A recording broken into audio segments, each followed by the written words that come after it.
Next episode में दिखाया जाता है जियोंग जब महल से बाहर भाग रही थी तभी जेसन के बंदे आकर उसको पकड़ लेते हैं। गोंगिल की टीम भी वहां पर आ जाती है और वो लोग उन्हें बुद्धू बनाकर वहां से जियोंग को लेकर भाग जाते हैं। जियोंग गोंगिल से पूछती है कि ये सब क्या हो रहा है। गोंगिल उसे सारी सिचुएशन समझा देता है। जियोंग पूछती है फिर महाराज कहाँ पर है। गोंगिल बताता है तुम्हारी किडनैपिंग की खबर सुनते ही महाराज तुम्हें ढूंढने के लिए फॉरेस्ट में चले गए। फिर जियोंग भी उसे ढूंढने जाने लगती है लेकिन गोंगिल उसे पकड़कर रोक लेता है और कहता है जेसन के बंदे तुम्हारे पीछे पड़े और महाराज के लिए इस वक्त सबसे ज्यादा इंपॉर्टेंट है तुम्हारी सेफ्टी। यह सालकोजी जंगल में अभी भी जेसन के सोल्जर्स के साथ फाइट कर रहा होता है और जियोंग के बारे में सोच रहा होता है कि वो कहाँ होगी, ठीक तो होगी ना। तभी 3 सोल्जर्स एक साथ येहन पर अटैक कर देते हैं। जेसन हाम फैमिली के मिनिस्टर्स को झूठ बोलकर राजमाता के महल में बुलाता है और झूठ बोलता है येहन ने ऑर्डर्स दिए हैं कि पूरी हाम फैमिली का नामो निशान मिटा दो। फिर उन सबको मार डालता है। इसके बाद वो छोटी रानी के महल में जाता है। छोटी रानी बहुत डरी बैठी होती है जिम्योंग के साथ। जेसन छोटी रानी को झूठ बोलता है कि येहन ने राजमाता की जान ले ली है और सारे हान मिनिस्टर्स को भी मार दिया है। अब नेक्स्ट बारी जिम्योंग की है, इसलिए हमें जल्दी से राजा को उनके पद से हटाकर जिम्योंग को नेक्स्ट राजा बनाना पड़ेगा, क्योंकि अगर हम उन्हें पावरलेस बनाते तो हमारा कुछ नहीं बिगाड़ पाएंगे। छोटी रानी इसके लिए कन्विंस नहीं होती है लेकिन जेसन बोलता है अगर आप मेरी बात नहीं मानेगी तो हम सबकी जान जाएगी। इसीलिए ना चाहते हुए भी छोटी रानी को माननी पड़ती है जेसन की बात। छोटी रानी पूछती है अगर महाराज वापस आ गए तो हम सब क्या करेंगे। जेसन बोलता है इस बार महाराज जिंदा वापस नहीं आ पाएंगे और तभी हमें सालगोजी जंगल में लाशों का ढेर नजर आता है। सुयोग महाराज को ढूंढ रहा होता है बट येहन बेहोश पड़ा होता है। जेसन के आदमी गाँव में जाकर सब जगह रूमर्स फैला देते हैं कि येहन ने राजमाता और हान फैमिली को मारकर शाम को हंटिंग का प्लान किया लेकिन वो जंगल से वापस कभी आए ही नहीं। अब हम सबको एक क्रूअल राजा से छुटकारा मिला। अब हमारे नेक्स्ट किंग जिम्योंग होंगे। गोंगिल दूर खड़ा होकर ये सब सुन रहा होता है और छोटी रानी स्टैंप लगा देती है कि येहन अपनी रिस्पॉन्सिबिलिटीज को ढंग से नहीं निभा पाए, इसीलिए अब जोसन का 11th किंग जिम्योंग होगा। गोंगिल वापस जाकर जियोंग को सब कुछ बताता है। जियोंग बोलती है महाराज ऐसा कुछ नहीं कर सकते, लेकिन सबसे पहले हमें महाराज को ढूंढना होगा। पता नहीं वो कहाँ पर किस हाल में होंगे। गोंगिल जब येहन को ढूंढने जाने लगता है जियोंग उसे रोककर अपना हैंगिंग चार्म देती है और कहती है अगर वो तुम्हें मिले तो उन्हें ये दिखा देना, इससे वो समझ जाएंगे कि मैं बिल्कुल ठीक हूँ। किचन में भी माहौल काफी स्ट्रेस था। सारे शेफ्स बात कर रहे होते हैं कि सच में महाराज ने ऐसा किया होगा। वो क्रूअल तो थे बट वो ऐसा नहीं कर सकते। गिलकम तो जियोंग को याद कर करके बस रोई ही जा रही थी। तभी वहां पर गोंगिल आ जाता है और उन सबको सारी सिचुएशन एक्सप्लेन कर देता है। जेसन का सोल्जर आके उसे इन्फॉर्म करता है कि येहन हमारे हाथ से निकल गया, मैं उसे नहीं मार पाया, बट आप मुझे बस 3 दिन दे दीजिए, मैं 3 दिन में उसको खत्म कर दूंगा। तभी जेसन को कुछ सोल्जर्स बाहर बुलाने आते हैं। वो बाहर जाकर देखते हैं तो बाहर और कोई नहीं येहन खड़ा था। येहन आकर जेसन को बोलता है प्लानिंग तो आपने बहुत अच्छी की थी लेकिन फिर भी आप चुप गए, और कांगमुकजू को देखकर बोलता है तुमसे तो मुझे ये उम्मीद नहीं थी, मैंने कभी नहीं सोचा था कि तुम मुझे धोखा दोगी। कांगमुकजू बोलती है मैं तो इस महल में आई ही इसी पर्पज से थी, तुम्हें एक दिन इस हशर में देखना जो था मुझे। इसके बाद येहन जेसन को बोलता है चाचा जी क्यों ना हम दोनों अकेले में बात कर लें। दोनों जब एक रूम में जाते हैं जेसन येहन को बोलता है राजा को बिना सोचे समझे कहीं भी नहीं निकल जाना चाहिए। येहन बोलता है चाचा जी मुझे तो पहले पता चल गया था कि आप ये सब प्लानिंग कर रहे हैं, क्योंकि पाइतांगलोंग ने जाने से पहले एक मैसेज दिया था और उसके मैसेज में वो आपका नाम था, जिससे मैं समझ गया था कि आप कुछ तो प्लानिंग कर रहे हैं। जेसन बोलता है आप निष्कासित की हुई रानी के बेटे थे, आपको राजा नहीं बनना चाहिए था।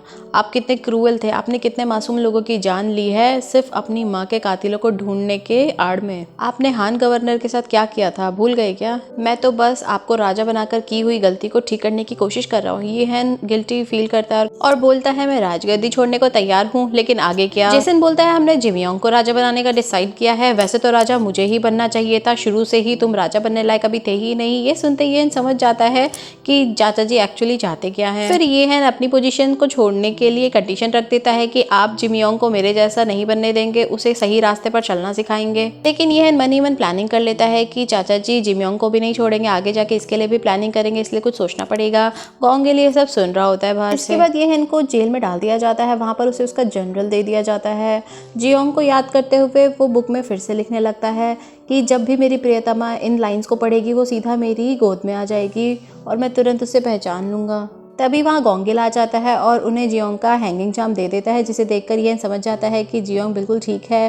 गोंगिल वापस जाकर जियोंग को बताता है जो भी उसने सुना और कहता है महाराज तो बहुत बदल गए हैं। जियोंग सोचती है जैसा हिस्ट्री में लिखा था सब कुछ वैसा ही हो रहा है, इसका मतलब थोड़े टाइम बाद वो सर्वाइव नहीं कर पाएंगे। इसलिए जियोंग गोंगिल के साथ एक प्लान बनाती है। नेक्स्ट मॉर्निंग येहन को कैद करके महल से निकाला जा रहा होता है। सब लोग उस पर पत्थर फेंक रहे होते हैं और उसे नया नाम दिया जाता है यॉनही, जिसे सुन के वो समझ जाता है जियोंग जिसकी अक्सर बात किया करती थी वो और कोई नहीं वही था। जब येहन को गांव की गलियों से ले जाया जा रहा होता है तभी गोंगल की टीम वहां आकर उनको इंटरप्ट कर देती है और जियोंग को येहन से मिलने का बहाना मिल जाता है। जियोंग येहन को बोलती है महाराज आप अपना ख्याल रखिएगा, मैं बिल्कुल ठीक हूँ, हम जल्दी मिलेंगे। येहन जैसे ही जंगल पहुंचता है वहां पर जेसन के सोल्जर्स उसको मारने की तैयारी स्टार्ट कर देते हैं। तभी वहां पर सुयोक अपने थोड़े बहुत सोल्जर्स के साथ आ जाता है और उन सबको मार गिराता है। सुयोक येहन को वहां से चलने के लिए कहता है लेकिन येहन बोलता है नहीं, मैं अपने चाचा जी को अच्छे से जानता हूँ, वो पक्का मेरी बॉडी देखने जरूर आएंगे, इसलिए हम यहीं उनका इंतजार करेंगे। इतने में जेसन अपने कुछ सोल्जर्स के साथ वहां पहुंच जाता है और येहन को जिंदा देखकर शॉक्ड हो जाता है और बोलता है महाराज आप इतने कम लोगों के साथ मुझसे लड़कर जीत पाएंगे। तभी वहां पर जियोंग आ जाती है गोंगल की पूरी टोली के साथ और किचन के सारे शेफ्स भी आ जाते हैं।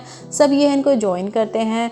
येहन की टीम भी जेसन के सोल्जर्स को बराबर की टक्कर दे रही थी लेकिन फिर भी धीरे धीरे जेसन के सोल्जर्स ही लीड में आने लग जाते हैं और वो येहन और उसकी टीम को चारों तरफ से घेर लेते हैं। तभी वहां पर एक धमाका होता है और ये धमाका होता है योंगसन की एंट्री का। योंगसन को जियोंग ने ही लेटर भेजकर बुलाया होता है और वो अपने साथ बहुत सारे बॉम्ब्स लेकर आया होता है। धीरे धीरे वो सारे जेसन के सोल्जर्स को उड़ाने लग जाता है और आखिरकार येहन की टीम जीत जाती है।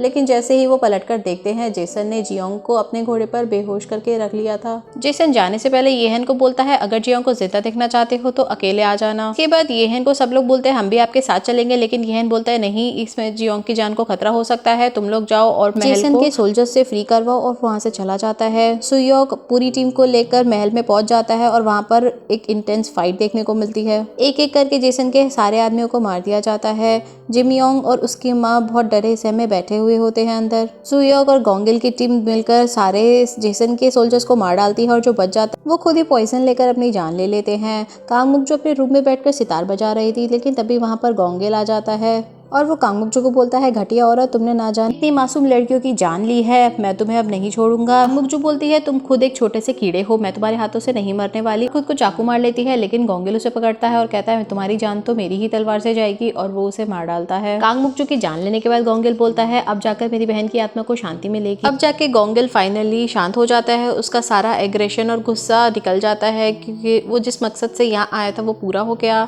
जेसन एक सुनसान से कोने में जियोंग को बांध कर बैठा हुआ था। तभी वहां पर येहन आ जाता है। जेसन कहता है बहुत प्यार है तुम्हें अपने इस बावर्ची से और फिर अपने सोल्जर से येहन पर अटैक करवा देता है। फाइट करते वक्त येहन के कपड़ों से मांगरूक गिर जाती है और एक तलवार जाकर सीधा वाइन जार को लगती है जिसके टुकड़े से जियोंग खुद को रिलीज करा लेती है। येहन जियोंग को बोलता है तुम जल्दी यहाँ से निकलो लेकिन जियोंग उसे छोड़कर नहीं जाती बल्कि उसकी तरफ आने लगती है। तभी उसे मांगरूक दिख जाती है।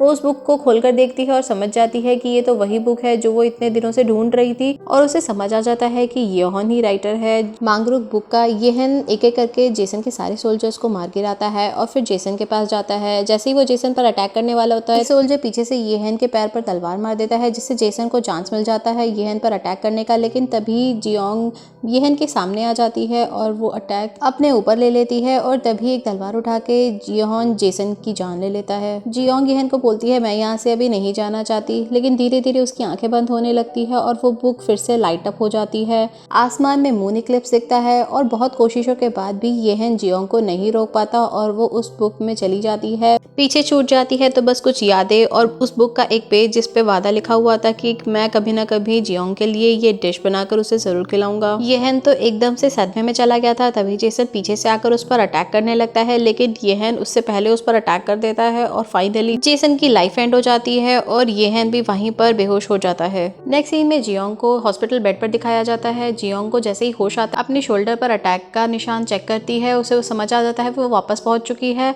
वो फटाफट उठकर मांगरूक ढूंढने लगती है लेकिन तभी उसके फादर उसके वार्ड में आ जाते हैं। वो अपने फादर को देखकर बहुत इमोशनल हो जाती है।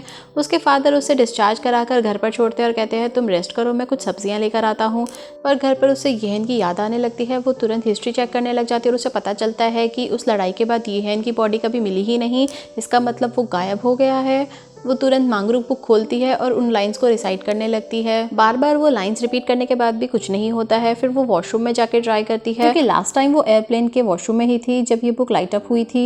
लेकिन बहुत ट्राई करने के बाद भी कुछ भी नहीं होता जिससे वो सैड होकर रोने लगती है और सोचती है क्या मैं तुमसे अब कभी नहीं मिल पाऊंगी। नेक्स्ट डे जियोंग अपने रेस्टोरेंट में जाती है। उसका मैनेजर बोलता है कि हमारी मिशेलिन इवैल्यूएशन होने वाली है इसलिए मुझे तुम्हारी हेल्प की बहुत जरूरत है। जियोंग मना करती है कि अभी मैं काम करने की हालत में नहीं हूँ लेकिन वो बहुत रिक्वेस्ट करता है जिसके बाद जियोंग मान जाती है और कहती है कि हाँ हम तुम्हें अपना मेन्यू चेंज करना पड़ेगा, मैं इसमें जॉसन डायनेस्टी में सर्व की जाने वाली रॉयल डिशेज ऐड करूँगी।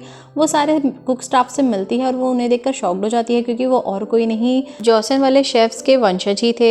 इसके बाद जियोंग दिन रात बहुत मेहनत करती है और एक क्रिएटिव रॉयल डिश बना देती है जो कि लोगों को बहुत पसंद आ रही होती है और धीरे धीरे उसे ऑनलाइन भी बहुत फेम मिल रहा होता है। नेक्स्ट डे रेस्टोरेंट में एक आदमी आता है जो बिल्कुल एक मिशलिन इवेल्युएटर की तरह बिहेव कर रहा होता है।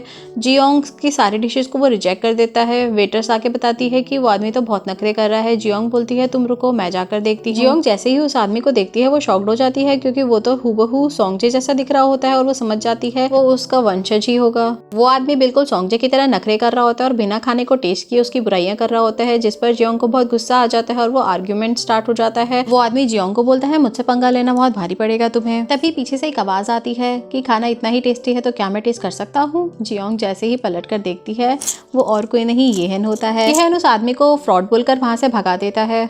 जियोंग येहन को बोलती है महाराज आप यहाँ कैसे।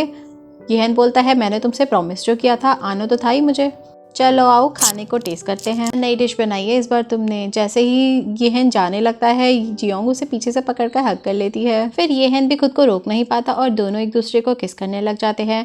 नेक्स्ट डे जियोंग जब रेडी हो रही थी उसे मैनेजर कॉल करता है और बताता है वो आदमी एक्चुअली में एक फ्रॉड था। फिर किचन से येहन की आवाज आती है जियोंग जल्दी बाहर आ जाओ खाना बन गया है, क्योंकि येहन ने प्रॉमिस जो किया था जियोंग को अपने हाथों से बिबिम्बाप बना के खिलाएगा। जब जियोंग को अपने हाथ से खिलाता है जियोंग से वो पूछता है कैसा बना है। जियोंग बोलती है बस थोड़ा सा नमक ज़्यादा है। और ये दोनों की स्टोरी की हैप्पी एंडिंग हो जाती है। अगर आपको ये वीडियो ज़रा भी पसंद आया हो तो don't forget to like and comment.